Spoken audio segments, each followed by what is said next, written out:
ஒரு தம்பிக்கிட்ட கேட்டேன், நீ என்ன வேலை பார்க்குறேன்னு. சாஃப்ட்வேரில் வேலை பார்க்குறேன்னாரு. சாப்பிட்டு போய் தானே வேலை பார்க்குறாயின்னு கேட்டேன் நான்.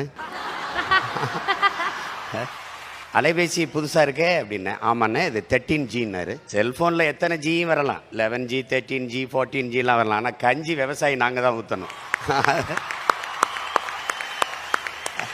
எல்லாரும் நினைக்கிறாங்க காசை கொடுத்தா கடையில் காய்கறி ஃப்ரெஷ்ஷாக கிடைக்குங்கிறாங்க. ஆனால் அந்த காய்கறி கடைக்கு வர்றதுக்கு தொலை தூரத்தில் ஒரு விவசாயி வெயிலில் காஞ்சி மழையில் நனைஞ்சு ரத்தம் வேர்வையாக உடம்புல ஊற்றி உப்பு பூக்க கண்ணு மொழி பிதுங்க கண்ணச்சதை தொங்க வெம்பாடு பட்டு உழைச்சா தான் உங்களுக்கு காய்கறி கடைக்கு வருது, அரிசி பருப்பு வருதுங்கிறத கவனத்தில் வச்சுக்கணும். விண்வெளியில் பறக்கிறோம், வானூர்தியில் பறக்கிறோம். வளர்ச்சி வானூர்தியில் போகிறவனுக்கும் பூமியில் இருந்தால் சோறு போகணுங்கிறத கவனிக்கணும். நீங்க எந்த நாட்டிலையும் கார் இல்ல செல்போன் இல்லைன்னு புரட்சி வந்ததில்லை. ஆனா நீரும் சோறு இல்லைன்னா அங்க புரட்சி வராம இருந்ததில்லை. அதுக்கான டீசர் உங்களுக்கு புரியுற மொழி சொல்ற, அதுக்கான ட்ரெய்லர், அதுக்கான முன்னோட்டம் பக்கத்தில் இருக்கிற இலங்கையில நடந்து கொண்டு இருக்குங்கிறத நீங்க கவனிச்சுக்கணும். நீங்க கொரோனா வந்தது, காசு இருந்தது, யாரும் நகை கடைக்கு போய் நகையை வாங்கி வைப்போம்னு நினைக்கல, ஜவுளி கடைக்கு போய் புதுதாக துணி எடுத்து சேமிப்போம்னு நினைக்கல, ஷோரூமில் போய் புதுசாக கார் வாங்கிட்டு வரும்னு நினைக்கல.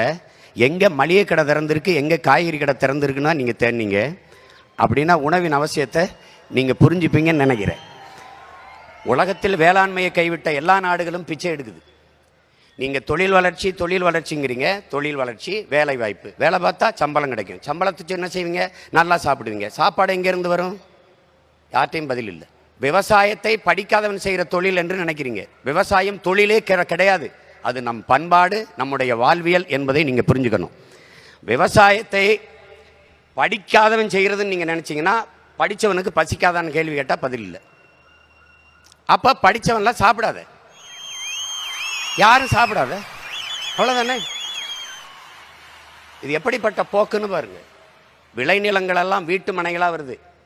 நம்ம விளைநிலங்களில் வீடை கட்டி மொட்டை மாடியில் தோட்டம் போடுவதை நாம் பெருமையாக பேசிக்கொண்டு இருக்கிறோம். நீங்கள் காய்கறி விளைய வைக்கலாம், வெண்டைக்காய் தக்காளி, உங்களுக்கு வேண்டிய கத்தரிக்காயை விளைய வச்சுக்கலாம். ஆனால் நெல், வாழை, கரும்பு, மற்ற பொருளெல்லாம் எங்கே விளைவிப்பீங்க? மொட்டை மாடியிலே விளைய வச்சுருவீங்களா?